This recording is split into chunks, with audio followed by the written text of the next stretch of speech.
Hello, everybody. Hello, and welcome to the Voiceover Network presents the Voiceover Hour. We have got a very exciting hour lined up for you today. I can see everybody is logging in now. We've got lots of you joining us today, which is fantastic, from all around the world. My name is Rachel Naylor. For those of you, it may be your first time joining us for the Voiceover Hour. We do these webinars every 2 weeks. At the moment, we're doing them every week because of, what's going on in the world. We normally do them every 2 weeks, and it's just wonderful to have you guys all joining us. Yeah, I can see everybody's logging in. What I like to do is just start by, can somebody just let me know that you can hear me? Because that always makes me happy. It's always good just to know that I am being heard and that everything is working. Yes, fantastic. Liz says yes, Jennifer says yes. Fantastic, good stuff. Okay, for those of you that don't know me, my name is Rachel Naylor. I am a voice actor. I've been in the industry for over 18 years. Lots of video games, commercials, promos, documentaries. I am also editor of The Buzz magazine, which is the only magazine in the world dedicated to the voiceover industry. I am host of the Voiceover Hour, and I'm also founder of the Voiceover Network, which is a membership organization for voiceover professionals around the world. Now, before we get started and talk about finding your authentic voice with our amazing guest, what I like to do is find out where you guys all are in the world, because it's amazing. So I started the Voiceover Network in London, and we now do this, and we talk to people all around the world. So if you would like to write in where you are watching from, and I will read them out as they come in. I'll try to, of course, they're coming in thick and fast. So we have Kentucky, US. We've got hello from Los Angeles. We have John Shane in sunny LA. Stuart near Stonehenge. Hello. Good morning from sunny Calgary, Canada. Hello. Buffalo, New York. We've got Dallas, Texas. We have Northamptonshire, sunny North Lincolnshire. We've got Tampa, Florida. Pittsburgh. We've got Boston in the USA. I'm Dottie, and I'm from Utah. Hello, Dottie. Atlanta, Georgia, USA. We've got Kentucky. Hello from Los Angeles. Sunny London. It is sunny in London, actually, I have to say. We've got New Jersey. We have London. We've got rural UK up north. We've got Cambridge, Massachusetts. We have London. I'm in Miami. Hello, thank you for doing this panel, says Matteo. Thank you. Wine country, Northern California. Beautiful. Edinburgh. Hello, Edinburgh. We've got Kent. We've got Georgia, US. We've got San Jose, California. San Francisco, California. We've got living in London at the moment, but originally from Austria. Hello, Austria. St. George, Utah. Brighton, Philadelphia, Naples, Florida. Gosh, there's lots. Phoenix City, Alabama. We have hi from Germany. Hello, Germany. Didn't think I could make it, but I'm glad I'm here. Yes, I'm glad you're here too. Sunny Farnborough. Ah, lovely Farnborough. Watching from Stratford-upon-Avon. Beautiful, the Shakespeare country. We've got Chelsea, London. We have Fort Lauderdale, and we have another one from Farnborough. Ah, wow, lots of people joining us today. Well, hello, everybody. I am in West London. Lisa is in South London. Alan is up north in Leeds, and Mela is in Los Angeles. So we have people joining us from all around the world. I think, yeah, we've got the UK, we've got USA, and we've got Canada at the moment. Oh, and Germany. So that's wonderful. Thank you, everyone, for joining us. Before I introduce our guest, just to give you a little bit of information about the Voiceover Network, for those of you that this might be your first Voiceover Hour. So the Voiceover Network is a membership organization for voiceover professionals around the world. And it's all about helping, supporting, and strengthening the voiceover industry. Now, I started it 5 years ago because when I came into the industry 18 years ago, there was no help and support. It was really tough. And it was a very different world back then. And I had to bang that door and like tear the door down. Basically, it slammed shut in my face. And so I wanted to create, 5 years ago, I decided I wanted to create a safe place for voiceover professionals to come together to help and support each other, to get the right information, to learn, to share, and to strengthen the industry by coming together. So that's why I started the Voiceover Network. And members of the Voiceover Network, lots of you watching today will know that as a member, you get access to lots of online resources. You get access to all the past Voiceover Hour webinars, and we've got tons of them, lots of amazing interviews like the one you're going to have today. You get access to events, training, both in person and online. You get discounts on all our partners' products and services. We do a VON voiceover workout group once a month. You have a profile page in the members area of the website. There's a Facebook group, which is amazing. Subscription to the Buzz magazine. And I'm sure there are other things that I've forgotten, but there's lots going on. It's just an amazing community. So, and if you're not a member and you would like to join, we will be sending you an email after this webinar with details on how to join with a very special offer. So, so we hope you do come and join us. Wonderful.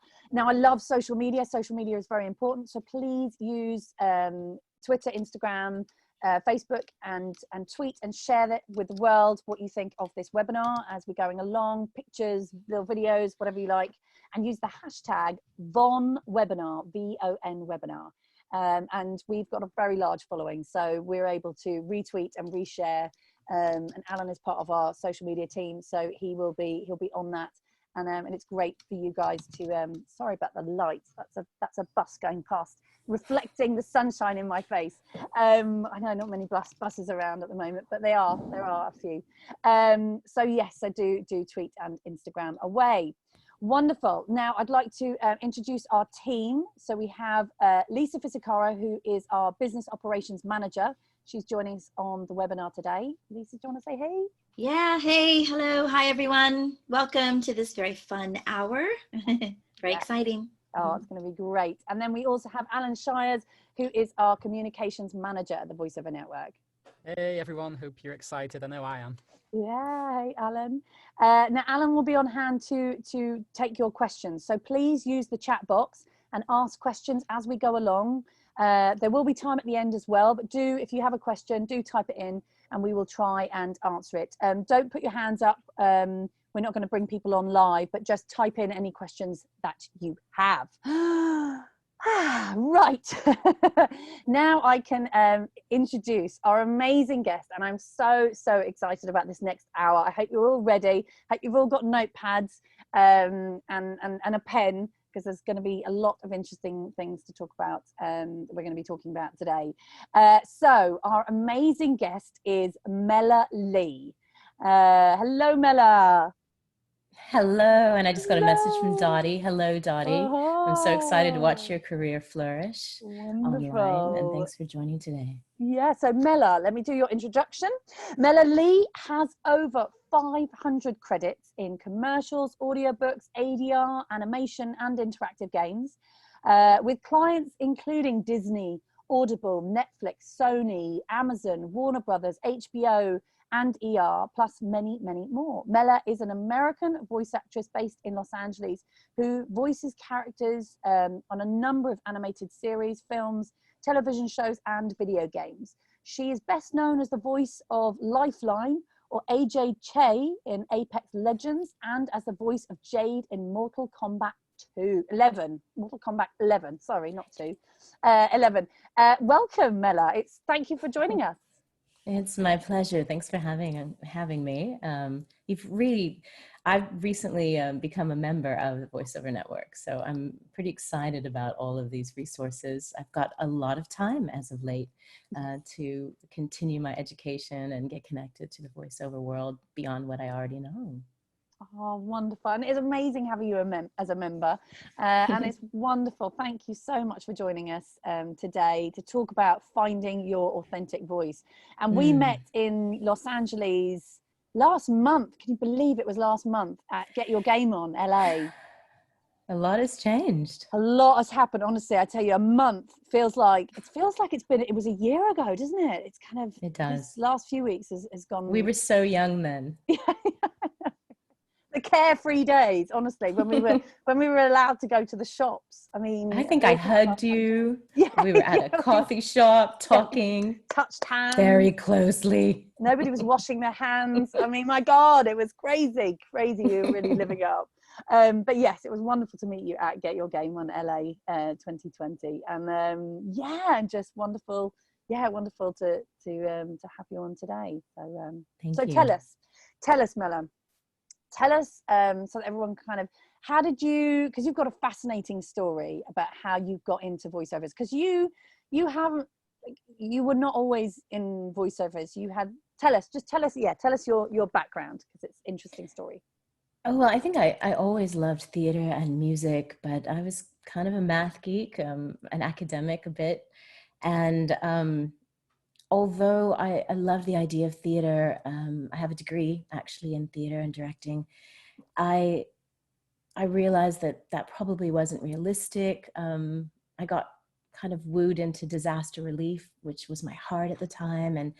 And through disaster relief, I found I was really good at acquiring at-risk properties for operations, for flooding, and working with FEMA and other nonprofit organizations. And I met a president of a private real estate investment firm, who made an offer for me to come and help him acquire real estate for his laundromat company, actually, which laundromats do really well in at-risk neighborhoods, which is where I had been working at the time.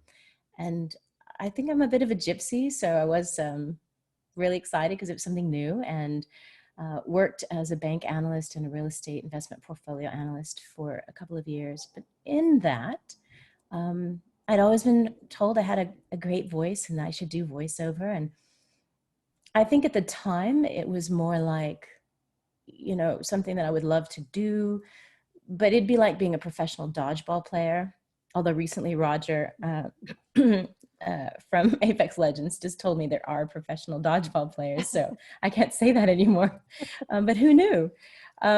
I thought it was lovely and it was fun, and I booked a couple of series, did some anime, some ADR for some shows called Entourage and Gilmore Girls, and I loved it, but I couldn't see myself actually doing that for a living. And not because someone said no, but because I had put a ceiling on it, a glass ceiling for myself.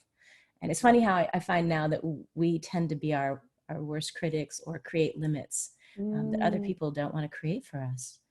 So I was working at a bank, and there was a little hiccup in the market in 2008. And Lehman Brothers, Bear Stearns were our main clients. And suddenly they stopped kind of paying us for 2 or 3 months. They said, we're going to pay you quarterly. And so I hadn't been paid in 3 or 4 months. And then they started shredding the desk to the left and the right of me. And I felt this kind of Titanic feeling. I could hear Celine Dion singing the theme song. So Yeah. I flashed my drive and I went home, and I had about $98,000 in debt. About $50,000 in corporate debt, because they gave us corporate cards to fly back and forth from New York to LA, and student loans.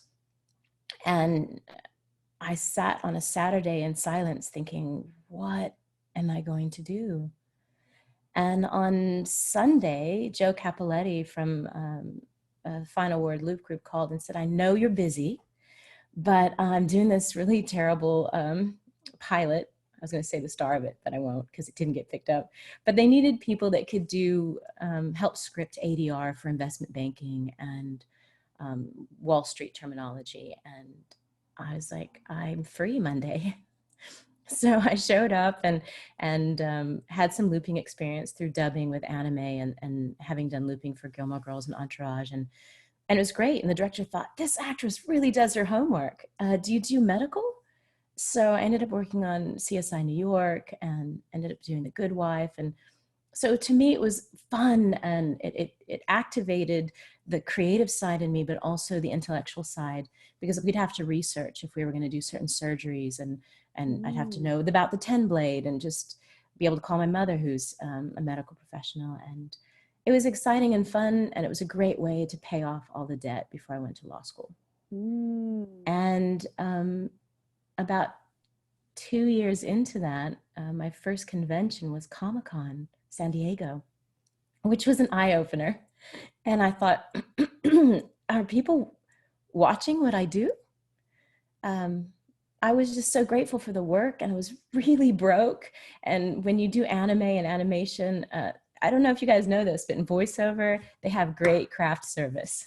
So it's like free food. So I was really a starving artist, and I'd get like free fruit and coffee, and I felt like I was living it up, but I wasn't paying attention to what would have happened.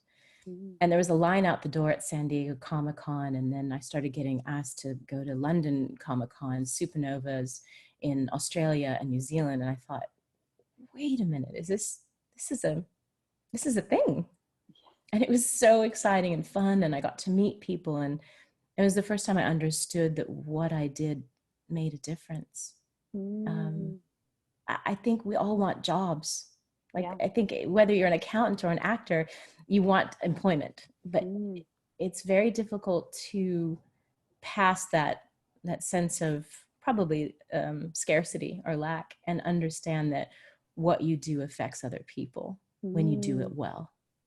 And there's this incredible reward. And I don't know if everyone gets the opportunity, as voice actors do when we go to conventions, to have one-on-one conversations with fans who let you know, you know, what it means to you. And I was going to go to law school. I was going to pay off my debts and go to law school. And we were talking earlier, you and I, Rachel, and I decided I wasn't going to go to law school.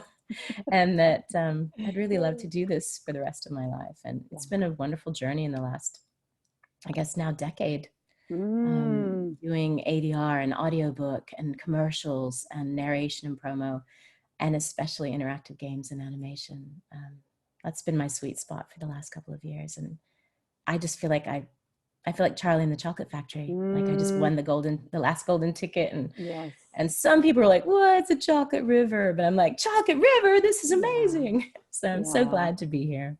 It is so glad to be in this industry. It's the best job in the world. Absolutely. Right? And I mean, you know, I have moments and I'm like, wait a minute, someone's paying me to do this? What? It's like a second childhood. Like if nobody tells you this in school, that you might end up like doing something this crazy fun. Oh, if they told me at school that I could do this, I would have bitten their hand off. I'd be like, that's, you know, it's so funny, isn't it? But I'm fascinated. And I think in terms of kind of what's going on in the world right now with the coronavirus, and it's very scary, and a lot of people are very scared. And I think with you're fascinated because you've got the disaster relief background, but you've also had the 2008 experience, which a lot of people are kind of drawing parallels to. Obviously, this is different to 2008, but there is the fear that, and 2008 was very, you know, there was a kind of suddenly bang, you know, financial crisis, whereas this, I don't know. If you have just, I know we're talking voiceover, but in terms of that, what are your thoughts on everything? And do you have advice for people right now?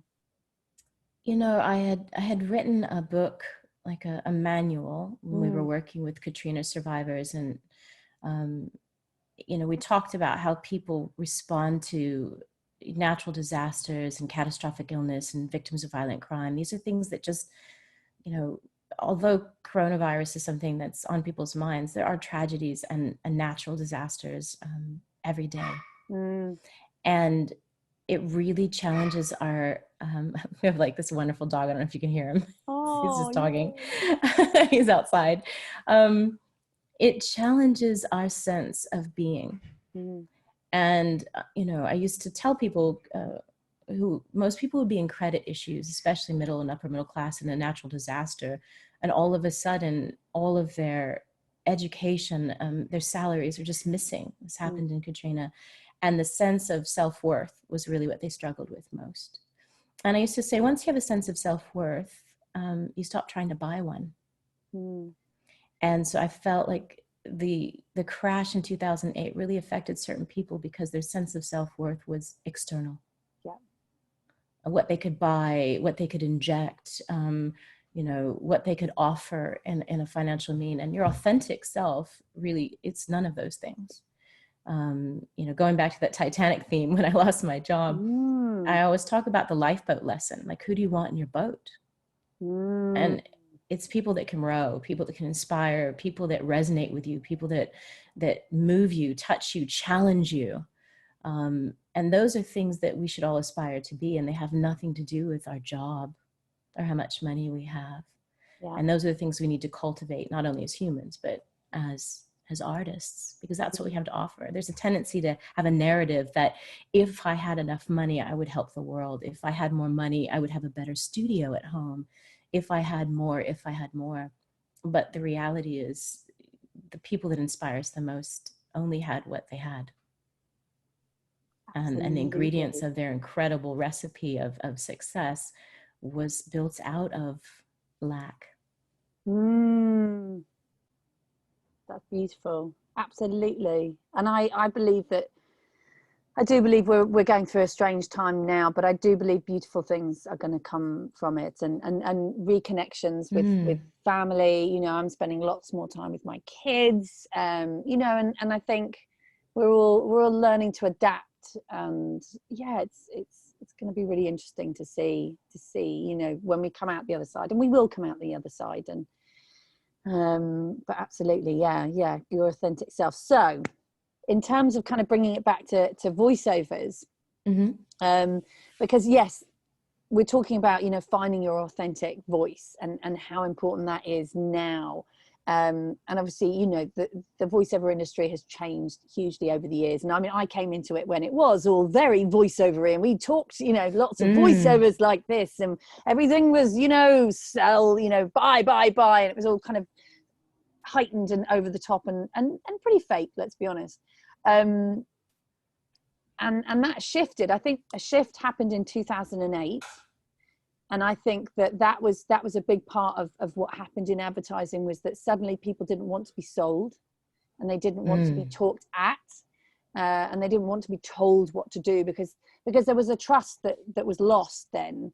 In you know, we trusted the banks, we trusted, you know, the financial institutions, and a lot of them cheated us. And so I think that's where, I mean, I think things had started changing before then, but that was a big change. It was like, suddenly we want natural, you know, next door friendly voices.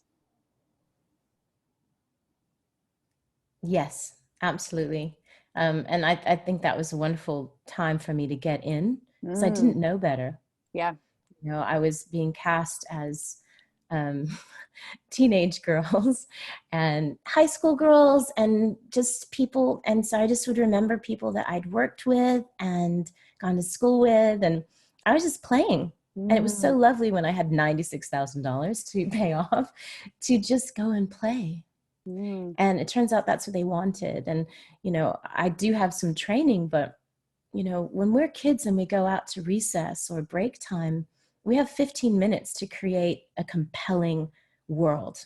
And nobody's like, I'm not sure I can be the president or a pilot. It's like, of course I can. There's a yes, an instant yes. And you go out and you create this world, and, you know, pew, pew, and we're fighting, and it's wonderful. And it's so cathartic. And then 12 and a half minutes later, somebody asks us to come back inside, and we feel better. And I think what happened in 2008 is we all needed recess, and commercials became very funny. Communication became a lot more honest. And I was lucky enough to come in to the industry at that time. I didn't know what the norm was. And so for anyone that's listening right now that's thinking, my gosh, now there's this like huge thing that's going on, and, you know, I need a studio and I don't have an experience. Well, the world is different. The world is going to be different. This is your time. Yep. Whatever you have to offer authentically and honestly, every voice, every texture, people are going to be hungry to connect with that resonance that's inside of you of authenticity and honesty and vulnerability, and if we can call it imperfection. So everybody is perfectly poised right now to express through voiceover. Nice. And in terms of, yeah, it's absolutely beautiful. And in terms of kind of characters, so, you know, when it comes to creating characters, and I mean, all voiceovers is acting, how do you go about building your characters, and what's your process? Well, when I'm working myself, and also when I'm doing a private instruction, I talk about our 10 core influencers. Yeah. And so, you know, in everybody's life, we have more than 10, but I'm going to ask you guys to write it down. Who are my 10 core influencers? And these are people that loved you the most, hated you the most, inspired you the most, hurt you the most. People that you know, people that you don't know. And influencers, I call them beings. So for me, I include, you know, my German Shepherd and Siberian Husky that raised me from 0 to 4. These beautiful wolf-like creatures that cared for me and made me feel safe. And I have an affinity for very large animals, wolves and horses and elephants. And I think it comes from my childhood. So I list them on my influencers. And this creates a sense, when you write these down, who these people are, your bullies, your protectors, your mothers, your caregivers, your loves that you had and the loves that you've lost.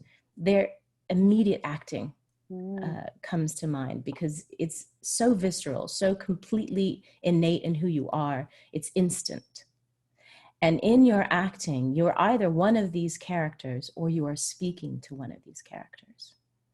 And people and beings and influencers. And so it's effortless. The math is complicated and chaotic, but it's instant. And no one has a list like you do. No one has the same bullies, but what we do have is a resonant recognition of a visceral feeling of what it was like to be bullied, to be loved, to have lost. And so when you connect to that authentic character of Joy or like Lifeline, she's my Nana. Nice. My Nana's 91 and a corker, and back when she was 20, she looked just like Lifeline, but it was so instant when I read it. I wasn't thinking. There was about 16 things I had to read that day, and at the bottom of this pile of copy that they'd printed up for me at the agency, it'd gotten stuck. And so I hadn't gone through it. I hadn't reviewed it. And they had sound spelled some things out, and I could tell with some of the lingo, it was some Jamaican, but having some Trini background, I was like, I recognized some of the patois, and all I had was what I had. And I had 15 seconds to read the copy and get it, and it got me the call back. And if I had decided what I thought they wanted or what they expected or taken the time to do that, I wouldn't have been cast. And so everyone get those characters and know that when you are speaking, whether it's a commercial or audiobook or animation or gaming, you are speaking to another being, and you are a visceral, real being. So it's really important when you're creating compelling and authentic characters to create resonance and authenticity and to drop into something that means something to you. And there's also this element of play. Especially in gaming and animation, sometimes they will give you illustrations. And there's some magical thing that happens with your inner 8-year-old, and you just know. You're like, oh my gosh, I know exactly who this guy is. Or you know that she's, I don't know, she's been in the battlefield for a while. And she just can't be bothered to speak quickly. She's not excited. She just wants you to get it done. And you can see it in her eyes, and you get to communicate in this very real way with the illustrators and the writers. And in commercials, they do the same thing when they do storyboards. And so you see children or people and you relate to it. Oh, I love almond milk. And so let's not trivialize commercials right now because they're looking for that authenticity. You know, when you understand what your influential beings are and also what you want in life and what you believe in, you'll recognize your brand pillars in your commercial work. And there's going to be a passion in what you believe in. And honestly, almost anything you read is going to fall into those categories. Everything you read is for you. And some people are like, yeah, that's great, but I didn't book it. I thought I did great. I auditioned, I put my heart into it, and I didn't book it. I'm in a Disney series that's going to premiere in the fall, and I auditioned 1.5 years ago. And I thought I got a great read. I loved it. I got along with the casting directors. Turned out they just decided to put the character in season 2.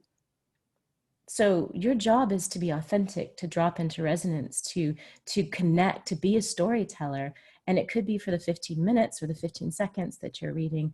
And then eventually there's a catalog of who you are and a recognition of what you create in your work. and it will come to you. I tell voiceover actors, they're like, what's the big advice? Your jobs are already out there. They're just waiting for you to show up. Nice, nice. And I totally, yeah, I think it's you have to believe in order to, you know, for the listener to believe, you have to believe. And so when you try to get it right, you don't believe that you're getting it right because you're trying. But it's when you stop trying, and it's such a difficult thing, isn't it? But it is, it's that you are spot on. It's kind of, it's like dropping anchor, you know, like being a boat and dropping anchor, and just being like, okay, if you can drop anchor on something that is that has depth to you, that has, you know, that hits your emotional notes, because everyone, and I love this 10 core influences, because each one of those people that brings out a certain part of your personality that you can use. And I know, talking to you before, that, you know, I remember us talking when we were in LA, and you were talking about how actually every character that you play, you are just using your, you know, your personality, but parts of your personality, you're kind of, you know, and I like that sort of, you kind of just, you're like, you slot in and then you're off. And once you get slotted in, and I've seen you work and it's amazing, and you do, I can see it, you slot in and then you're off, and you can give you any words and you've got it, because you're in that world. And yeah, absolutely. Yeah. And I think also it's important with these core influencers. A lot of times we think hero and villain, you know, we're a little bit into labels. Yeah. But when you understand like the depth of the people that you thought were villains that hurt you the most, the gift they've just given you is that you get to be them. You get to understand them. And once you understand them and they're part of you, because that's the gift they gave you, they compelled you to be something else, to walk away from a situation that was less than you deserved. They created possibility in your life. And we all want to be the hero, but we're the villain in someone else's story. So when you look at these influencers, they're all you. Yeah. Everything that you hated, everything that you loved, it's all you. And there's a beautiful thing. I think the reason why voiceover is so important, and voice acting, is that it's green screen acting, it's imagination, and it's instant. We don't have months and months to look at a script. And I'm in awe of that level of acting that sometimes for film and for play work, it's absolutely necessary. But ultimately, there has to be something that you bring that no one else can bring. As a painter, as an artist, as an actor, I think painters are great examples. We have that technical foundation so that we really know our craft. But once we get past the technicality of it, which is more like arithmetic, simple math, which is important. It's how we get paid. It's how we, balance our checkbooks and ledgers and get exact change. So there is a place for the art of simplicity. But I'm a quantum geek, and quantum theory talks about the chaos that is in the creation of energy and of something that's life, and it's a vibration, it's unknown, and it moves you. Like quantum particles move things on the other side of the universe, the other side of the world, and your setting in of your characters, who you are authentically, what you know, is instant. And when you have that instant acting, you also have that instant connection with the person who's listening or watching. And it's magic. And we are in a paradigm shift right now where people are going to need to connect, and it may only be through voice. We are very audio kinesthetic human beings. The first thing that we connect to as a child in the womb is the sound and the vibration of being. It's why you give the baby to the father and she can feel the vibration on the chest, and why we sing to our babies. They can feel that vibration, that recognition. And right now in all of our work as voice actors, and quite honestly as human beings, now that we're going to be talking on the telephone, it's not just for artists, it's for humans. Drop into your authenticity and your resonance and your uncensored math, your chaos of being a real human being. It's magic and it's healing and it's important. Wow, beautifully said, absolutely beautifully put. And it, you know, imagination is memory. So we, you know, and going back to your list of 10 people, yeah, all our imagination comes from what we've already seen, what we've experienced, what we've heard, you know, things that have happened to us, and we have to use that as an actor. That's part of our toolbox. And I think freeing yourself up to tap into that. And I, you know, it's quite interesting. You know, I recently went through a very difficult time with my health. And actually I came out of it thinking, wow, it was a wonderful experience actually, because it made me have to go to a pretty dark place and come back and know that I can do that now, which is quite interesting. That was quite an interesting experience for me, because I, you know, I think a lot of us are kind of sometimes can be quite scared to delve into parts of us, and, you know, and being really truthful.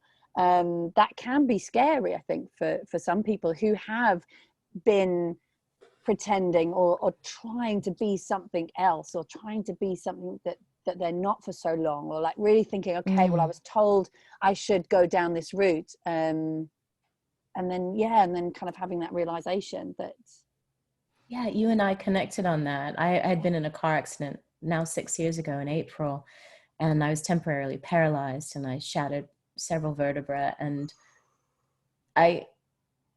the energy it takes to believe that you can be in the 1 to 5% recovery, then that's where I was going to be. I was going to walk again. I had such a beautiful life. I absolutely had to get better for it. But it took all of my energy and brain power to create that I didn't have room for self-degradation, deprecation.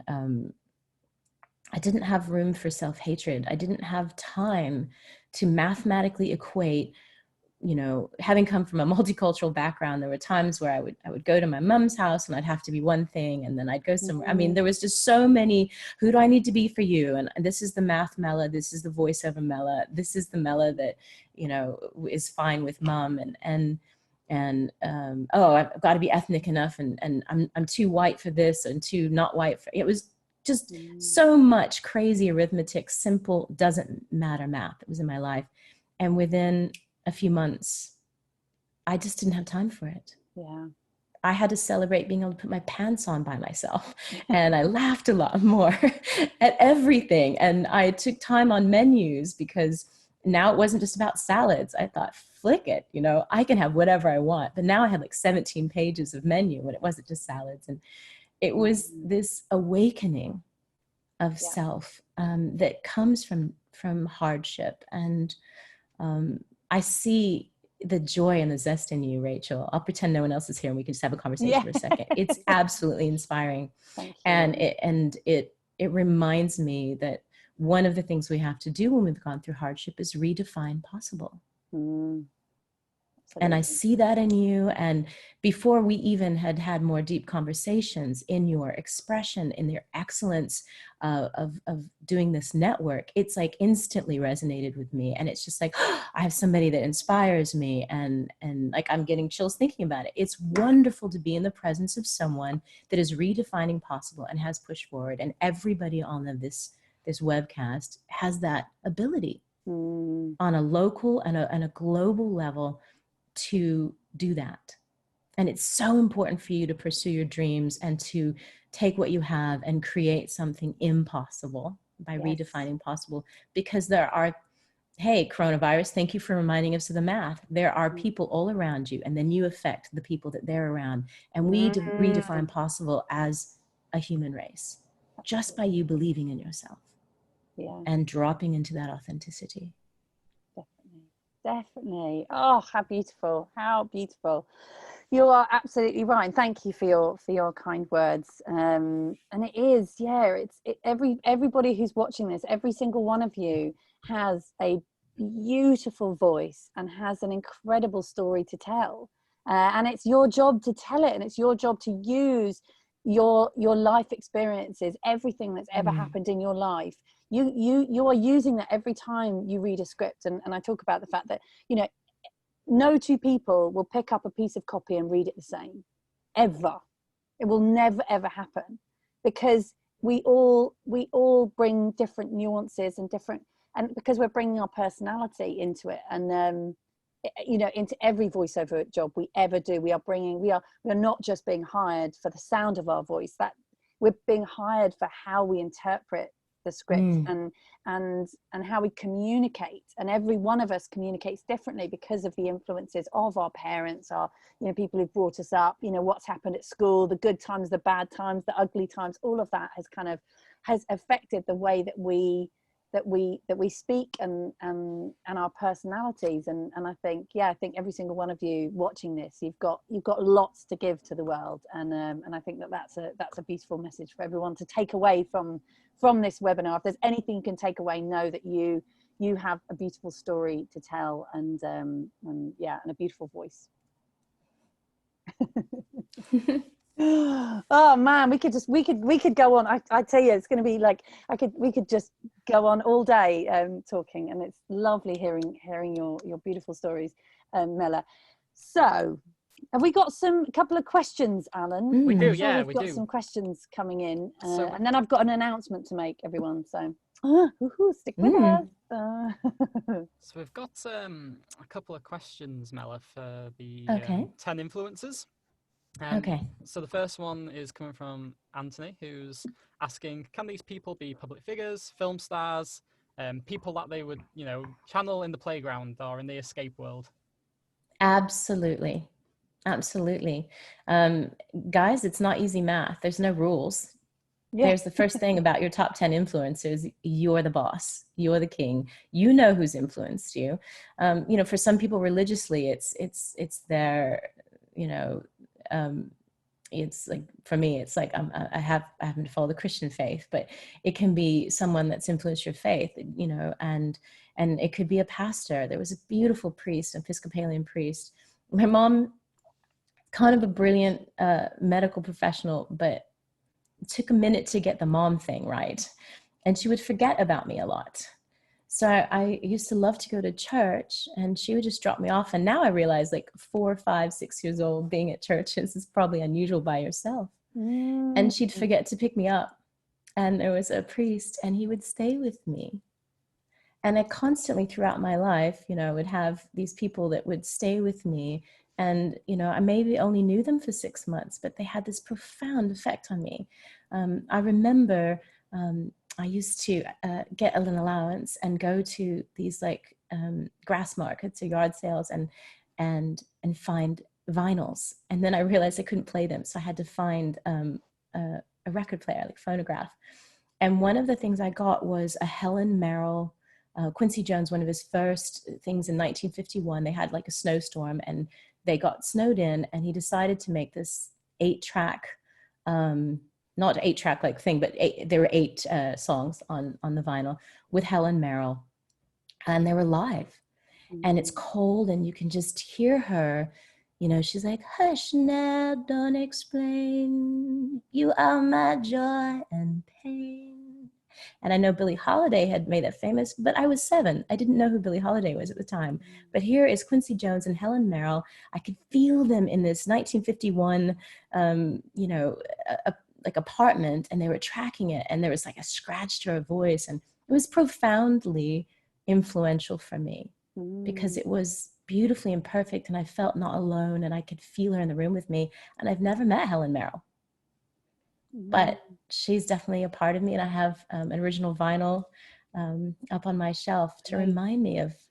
So you can influence people you've never met, and yes, absolutely.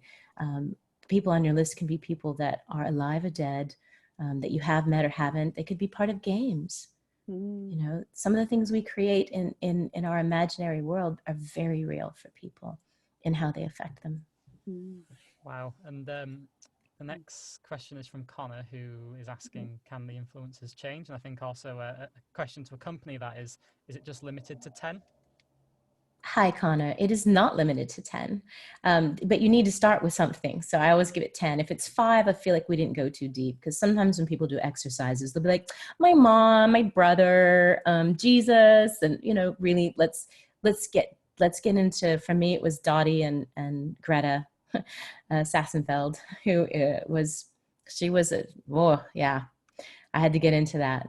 And can they change? Yes, because Dottie and Greta, I looked up to Dottie so much. She was like the president of our class in this little girls' school, finishing school that I went to. And they seemed so larger than life and amazing. And Dottie like had a shaved side of the head, and she was so smart. But I, whenever thought of her, kept myself in that place of being 13 and too young and confused. But now I realize that I'm a grown woman, I'm doing fine, and I can see her in a different light. So she, might have seemed like an icon. Greta might have seemed like a villain, but they are actually just beings in my life. And so can they change? Yes. Because now they're not villains to me. Now they're not just iconic, because I'm kind of edgy sometimes. Or I think sometimes we'll put people on a pedestal, but it means that we're diminishing ourselves. And as you begin to set into yourself and your narrative and your authenticity, the people that made you feel small won't anymore. And some of the people that influenced you, you might have to reach a little higher. Nice. Wow. Hey, you guys. Hi. Yes. I've got a question. Hello. That was emailed in from Chloe. So let's see what we've got here. So she asks, what are your suggestions for a mid-level career VO actor to expand your business? There are a lot of great resources for those just starting, but I'm curious to know your thoughts about already being somewhat established. What are the next steps? And then in parentheses, getting creative personally has been fun. I think I just passed mid-level. I'm not sure if I'm mid-level or not, because maybe I'm not reaching too far. So I'm going to consider myself a mid-level voice actor at this point. While I was recovering from my accident, I hadn't really taken a lot of voice acting classes. I had a lot of natural talent and a lot of luck in having people recognize it and working in ADR and anime and audiobook. But I'd never really taken more than a class or two on it. And so I started taking classes in animation and workshops. And what was great about it is I liked, very visual as well, and listening to other people and watching their process. I learned a lot about my own when they would second guess themselves, especially young voice actors. So when I would walk into a workshop and I didn't know who I was to other people, it was very eye-opening. They're like, what are you doing here? I'm here to learn. Yeah. And I would see these people that had done wonderful reads, but hadn't had the luxury of being in a booth and knowing that you're good enough. We spend a lot of our time as artists wondering if we're good enough. Just fudge it, you are. And then they'll second guess themselves and they'll say things like, I'm sorry. And I could see myself in that. And I could just, there's no time for that. Yep. And so even in our mistakes and our imperfection, we become like wonderful inspirations to other people. So I would recommend at a mid-level to do some workshops, get online and see the resources. Vaughn has some great resources. I'm loving it. And I'm at a mid to an upper level voiceover career, and instantly everything Rachel had to say was inspiring me. So there's always more to learn and always more people to know. I think sometimes we get stuck in circles, and if you stay in the same circle, your possible becomes very small. Yeah. And the more people you know, the more you get to redefine possible through their story and how they approach the industry. And I didn't know a lot about voiceover, so I didn't know there was more than audiobook until I found out that there was dubbing, until I found out there was animation, and it just keeps getting bigger. And there's so much industrial narration. I got to do Scientific American discussing the Human Genome Project, and the geek in me, the nerd in me was like, oh my gosh, this would be great. I could read this for days. And then somebody heard that and wanted me to do Hachette Audio. I did a history book. And there's so much bliss in this. So my recommendations to everybody are to find as many free resources as you can, get hooked into networks, and really connect to other people's narratives, because they're going to open up exponential worlds for you, and see what else is possible for your gift. Beautiful, beautiful. And yes, join the Voiceover Network if you're not a member already. And you'll all get an email, those of you that aren't members. So before we come on to the first network I've ever been a part of that is just every single email. I just can't, the Buzz magazine, I love it. Oh, it's not basic, and it's just so informative. Thank you. I'm so pleased. I'm so pleased. And it's wonderful to have everybody in the network and connecting. And there's a lot of sharing that's going on in our Facebook group at the moment. And lots of people are sharing, particularly with what's going on. And we've got a feed going on where everybody's sharing producers they know that are looking for talent with home studios and all that kind of stuff, which is beautiful. So, right, before we come on to more questions, I've got something I'd like to ask everybody who's watching. Who watching would be interested in doing an online workshop with Mela Lee? Let me know. Let's see what we've got. Yes, absolutely, yes. It would be amazing. Absolutely, yes. Well, absolutely. There's a lot of people that are very excited. Of course, sure, wonderful. Well, it just so happens, you lucky people, that we have one organised happening on the 21st of April, which is very, very exciting. So Mela, it's gonna be incredible. Mela is gonna do a 3-hour online workshop for us on the 21st of April. UK time is 6 p.m. till 9 p.m. And it's that's PST 10 to 1. 10 to 1, and then EST 1 to 4. 1 to 4. There we go. Yeah, there we go. See, my brain is working. Okay, people. So the way it's going to work, we have two different types of tickets. There is the reader tickets, and there are the watcher tickets. We've only got 10 reader tickets, and then we've got, I think there's 15 watcher tickets. So guys, you're going to have to be quick if you want to grab your spot on this workshop. Rachel, what's a reader ticket? Is that someone that I'll be working with? Yes, with actual copy? Absolutely. Okay. Yes. So the readers are the ones who are going to get some copy, and you're going to get a chance to work with Mela, and Mela will redirect you, so you'll get to work, and everybody gets to go round. And the watchers they get to participate in terms of they get to ask questions, and you get to come and watch what's going on. So so the readers are interactive, and you come on video, and you will get some script. You will get a script to read, and the watchers get to watch. So 10 reader spots and 15 watcher spots. So people, Lisa will put the link up to the web page now. We are releasing tickets to you now. As I said, these tickets will sell out very fast. All of the pricing at the moment is in pounds, I'm afraid. You'll just have to work it out. Dollars, just add a little bit. That's how I do my maths. Think of it as a tip. So readers tickets are £118, general tickets, and the watcher tickets are 71. Now the members of the Voiceover Network, you get a discount. So the reader tickets for members are £94, and the watcher tickets are 46. So people, Lisa has put the link in there. It's going to be fantastic. So Mela, tell us a bit more about the workshop. So tell us a bit more about it. She looks at her notes. Yeah. I thought you were going to read it. Oh yes, sorry. Lisa can read it out. No, it's okay. I mean, I'll let you know. Basically, we would go over your 10 influencers, and I discuss it with you. And you'll find when we're speaking, people can watch how in very real time, your face, your voice, just speaking about these people and what they've meant to you and how they've influenced you will completely change your demeanor and your rhythm and the music of your voice. And it's that effortless. And then we will go over some copy, and we'll be able to read through the copy. And so we need to understand immediate acting and how easy it is. I think sometimes when we get copy, we want to do homework, but that's the wrong side of your brain. We get too technical. Communication, and just go back to being 7, 8 on the playground, and it's immediate.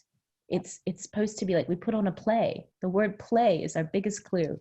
It's fun. It's natural. It's funny how even kids will scream on a playground and they'll never come back with a sore throat because they're so open and so ready.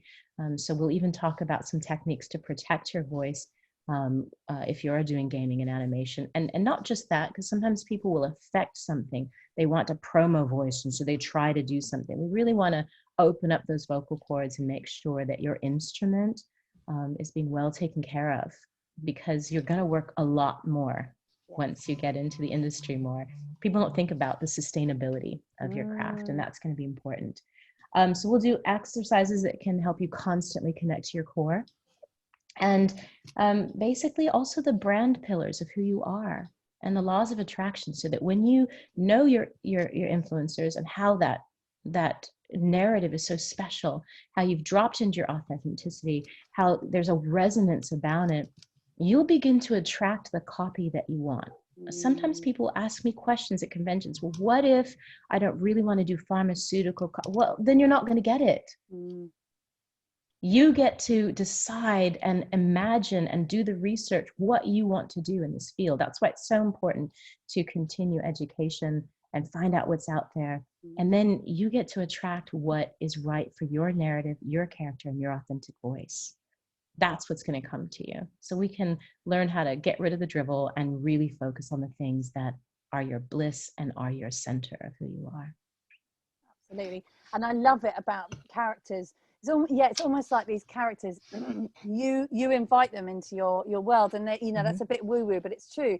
Like, when I got Alariel the Everqueen in Total War Warhammer, it was just so right for me. That character, that time in my life, she was a warrior, she was, it was just so perfect. And that, I don't know. And even commercially, it's important.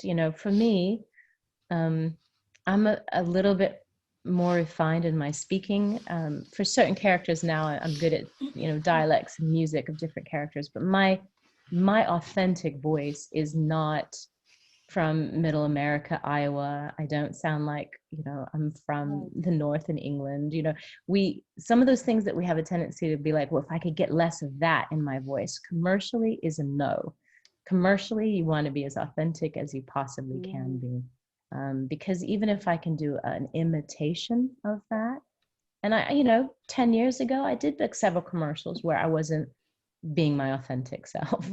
But I'm perfect for intellectual, financial copy, beauty copy. Anytime they say it's a voice of authority and trusting, and people just need to be told the truth. In a time like this, so hospital copy, these are things that are innate in who I am, and I feel very comfortable with, and I get to attract that commercially. And understanding your brand in each of these different extensions of the voice acting world are going to be very important. Because you can feel comfortable in it. You can tell, instead of telling your agents, I don't know, what can I do? Could you get, you need to know who you are, what your narrative is and your brand, and you get to tell them what that is, and that you're looking for things that are in alignment with that. You're in control of your narrative. Nice, absolutely. Beautiful, beautifully put. And oh, it's going to be very exciting. I'm very excited for everyone who's booking spots. Ooh. They are going quickly, guys. If you want one, you need to grab it now. Stacia said, is the link coming? So I think Stacia didn't get it. Okay. So so Lisa's put the link, and we'll put it in again. What you need to do, so on the webpage, explain to them the reader spots. Yeah. So if you want to book a watcher spot, use the link at the bottom of the page. If you want to be a reader, there's a PayPal link in the middle of the page. You need to use the PayPal link to be a reader. So yes, it's on the website, so the voiceovernetwork.co.uk. If you go to events, you can find it, but Lisa has put the link in now. So you guys are all getting yes, keeps coming into the chat, and yes, she wants a reader just help spot. Stacia out. Yeah, okay, cool. You can always message Lisa, and we'll get you sorted. So don't worry about that. You can always send, so it's lisa@thevoiceovernetwork.co.uk. Any problems with booking tickets or anything. But yes, it's going to be fantastic, fascinating, and really, really exciting. And I can't wait for your workshop. It's going to be wonderful. And everybody who I'm excited too. Thank a you. spot. I mean, I was going to be in London for 2 weeks, and now I can't. But we were going to this get you to is do an the in-person in next London. thing. But that's it. And the great thing is that this is great for everybody, Anyone in the anywhere, wherever you are in the world. So so do join us. Okay, have we got any last minute questions, like desperate questions? I don't know about last minute questions. We've probably got about an hour's worth of questions, but I'll sort of try and round it all up in two. A lot of people are wanting to know sort of, can you take your authentic voice into non-animation, non-gaming sort of roles? So when they're having to do corporate stuff or commercial, can they have an authentic voice in that scenario? Absolutely. You know, Rachel was really, it was important that she said, 10, 15 years ago, there was a voice when you wanted to do, I mean, I don't know what it was. It was the 1990s, and who remembers them, right? So except for Friends, no, that wasn't even 90s, was it? So nobody remembers the 90s. Sorry, I tried. So yes, corporate right now, they're struggling with being the man. People do not trust banks. And having been a banker, I can tell you after the crash, people knew that the banks were not our friends. And all of a sudden, because banking copy used to always be read like this: it's a bank you can trust, Chase. Yeah. Right? And so Citibank kind of in the early 2000s did, like, as soon as I got his credit card, I went out to the ritziest home shopping network on TV, and I did not care. And they did these things where, like, there was a guy who his credit card had been stolen, and so it was funny. So they started getting humor. But after the crash, nobody trusted anybody. And so banking copy turned into, hey, I'm a mom. I don't have a lot of time. Thanks, Wells Fargo, for having online banking. And it'd be sort of, there'd even be like a read where they'd swallow in the middle of it, and they breathe, and they're just like, thanks. Because sometimes there isn't any time. So now that's banking copy. So whoever you are, when it's industrial and narration, that captivating, whatever you heard before, it's like trying to create music that was popular 10 years ago. It's not going to be a top 10 hit now. Yeah. You're here to create the kind of banking commercial, the kind of industrial copy, the kind of narration that you would listen to, that inspires and captivates and compels you. So absolutely, yes. The authenticity needs to be brought into everything. It's quantum voice resonance. Your voice matters. My voicemail says, no matter what the day brings, you matter. You mean something, and you can make a difference. And that's in your voice, yours. Nice. And then we've got one that's asking, at what point in your career did you fully embrace your voice, and what's the best place to start looking for work in this industry?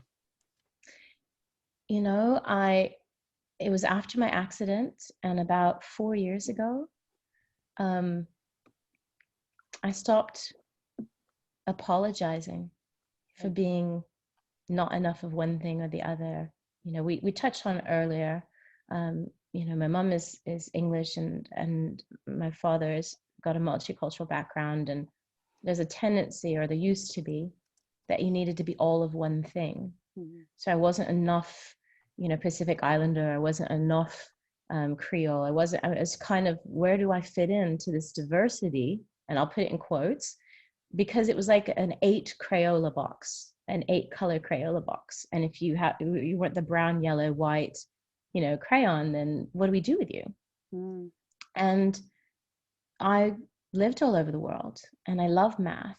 And I think going to conventions helped me to connect, because it was absolutely petrifying to feel like I had to be something when I was speaking to 3,000 people that wasn't authentic, because you're already nervous. Yeah. You're already like trying to figure out how to communicate in that world. And so as I started doing more conventions, 2014, I had the accident in 2014, so about 2016, when I was able to fly again, I was so present that I just wanted to communicate. I didn't care. And what was interesting is, you know, in 2016, 2017, you could see that shift. And in 2018, I booked Mortal Kombat and Lifeline for Apex Legends, 2 Disney series, an Amazon series, just at the end of 2018 that's going to come out with Kristen Bell and Jackie Tone from Glow and Luke Youngblood. And it's a beautiful series for Amazon, animated series that's coming out. And you can see it in the roles. I'm Lifeline, who loves to help people, which is very innate in me. Jade, a warrior goddess, and I do feel like a warrior goddess. Yes. But she's you are a warrior goddess. And Maestro Moon, who, you know, she helps these beautiful creatures find their voice. What? And she's like, well, Doe, how does that make you feel? And she's really into jazz. You know, when I went in there, I didn't worry about what they would want, or, you know, and I just figured she loves music. This whole world has music. And she just said, oh, you know, when you're reading the blues, how does it make you feel? Well, sometimes when I feel blue, I sing a happy song. And it makes me feel happy. And so I just read it like that. And I was like, whatever. And I found out later they were looking for a primary school teacher voice. But the moment they heard that, that's what they wanted. Nice. And so the universe will give you little love letters. I call them love letters from God or love letters from the universe to tell you're on the right track. But for me, it was probably the last 4.5 years where it just really sank in, where I stopped apologizing for my narrative. And, you know, I was able to empower other people, but I was kind of the last one to take my course. Wow. How many more questions can we squeeze in, Rachel? One more. Okay. One more question. No pressure, Alan. Pick a good one. Yeah, I mean, yes. Sorry, everyone. Crush everyone else's dreams. There's so many. I think this one's really relevant for right now, because I know there's a lot we can do to help this person. So Ike has asked, what tip would you recommend for somebody who's interested in voiceover but can't afford classes and workshops while starting out? Could you repeat the last part of it? Yeah, Ike wants to know what you would recommend for somebody who wants a career in voiceover but can't afford classes or workshops right now. Okay. Hello, Internet. Crispin Freeman. There are free emails that are going out. Find the free resources and acting. It's voice acting. So anything about acting, improvisation, any there's a lot right now. Some of my favorite courses for bar method and all of these physical things that I like to do are free right now. People are offering them. So Ike, this is your time. Yeah. Anything about acting, anything about improvisation, anything about self-realization, anything about dropping into your authenticity, anything that's going to make you, what are your problems right now? What's holding you back? Is it insecurity? Do you have anxiety issues? You know, all of these things that may be now I've forgotten the word, but what's in your way, right? You have an opportunity right now for the next probably 3 months. I'm not going to be a politician and tell you it's going to be 2.5 weeks. Probably for the next 3 months, you have access to anything that could help you feel more comfortable, more empowered, and more in the center of yourself. Natasha Grano, a friend of mine in UK, just did a book. I'm trying to figure out what the name of it is. I'm going to look it up, but it's a wonderful book, and it's only 40 pages. So it's my favorite book right now because it's only 40 pages. But I love it because it's called The Action Plan. And I love that she's like, how to implement the law of attraction into your life in under an hour. Love it. Nice. Because I'm so non-committal. I mean, we could all start a 400-page book right now, but let's start with a 40-page book. Yeah. Natasha Grano, she's on Instagram, but I love what she has to say in this book. It's like $8. I hope that's in your budget. But if it's not, there's so much free out there, guys. Let's get rid of the narrative that I don't have enough money. I had 67 cents in my bank account 12 years ago. I ended up recording a jazz album, getting a publishing deal, getting a record deal, becoming a voice actress, now making well into the 6 figures, not to talk money, but I had nothing. sometimes not knowing better and having nothing, I say that failures are your prepayments for success. That way you own it when you get there. Nice. So you need to own it, Ike. Now's your time. Definitely. Wonderful. Wowza. Wowza, wowza. What a perfect way to round it off. I'm sorry we haven't been able to get to everybody's questions, but it is 15:15. We're 15 minutes over. We got other things. We got to wrap this up, but it has been amazing. Thank you everybody for joining us for this last hour. We could keep going all night, but luckily we're going to be able to come back in a couple of weeks on the 21st of April to continue this and to talk more. And we're gonna get to work on scripts and delve deeper with everybody who joins us for that workshop. So that's exciting. Before we close this off, please do use social media. Use the hashtag VON Webinar, VON Webinar. Tell the world what you thought of this webinar, the Voiceover Hour, and share on Instagram, Twitter, Facebook. Thank you, and we will make sure that we retweet and share and all that kind of stuff. What are your social media handles, Mela? The Mela Lee, so TheMelaLee on Instagram and Twitter. Fantastic. And I'm Rachel Naylor, and it's the Voiceover Network. You can find us everywhere. But please do social media, tweet and Instagram, and do book your tickets if you'd like to join us on the workshop. I think the tickets we're going to sell out pretty soon. So if you would like one of those spots, grab it. Yeah, it's been fantastic. Thank you, Alan, for being brilliant with the questions. Yes. You're so welcome. Thank you. Thank you. Thank you, Lisa.